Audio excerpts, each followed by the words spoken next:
Dalam seminggu terakhir, kasus Omikron di dunia mengalami kenaikan signifikan. Jumlah kenaikannya lebih dari 2 kali lipat dibandingkan seminggu sebelumnya.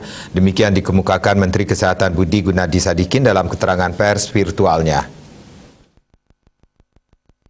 Budi Gunadi Sadikin mengatakan sudah terdapat 408.000 kasus konfirmasi Omikron, naik dari minggu lalu yang 184.000 orang.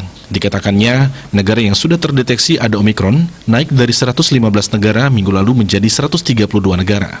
Kasus Omikron terdeteksi paling banyak di Eropa, Inggris, Denmark, dan Amerika. Semuanya di atas 20.000 kasus. Afrika Selatan sendiri sudah turun ke angka 1.800-an kasus.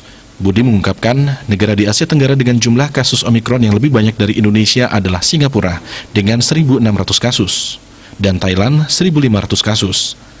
Sedangkan Indonesia berada di posisi ke-40 dengan jumlah kasus per 3 Januari mencapai 152 pasien. Ada tambah 16 kasus dibandingkan 2 hari sebelumnya dan semuanya berasal dari pelaku perjalanan luar negeri.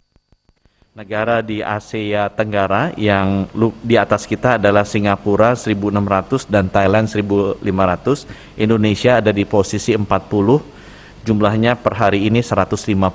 Ada tambahan 16 dibandingkan 2 hari yang lalu dan semuanya berasal dari pelaku perjalanan luar negeri. Kasus transmisi lokal, kata Budi, mayoritas berada di Jakarta, tapi ada juga yang datang dari Medan, Bali, dan Surabaya. Budi mengungkapkan meski secara klinis Omikron mampu menghindari antibodi vaksin, tapi tidak menyebabkan gejala yang berat. Berita baiknya untuk kasus Omikron secara klinis, walaupun perlindungan antibodinya berasal dari vaksin bisa dilalui, tapi perlindungan dari T-cell-nya masih bisa melindungi dengan cukup baik. Itu yang menjelaskan kenapa hospitalization rate-nya yang masuk rumah sakit dan fatal lebih rendah. Diah Dewi, Bali Pos, melaporkan.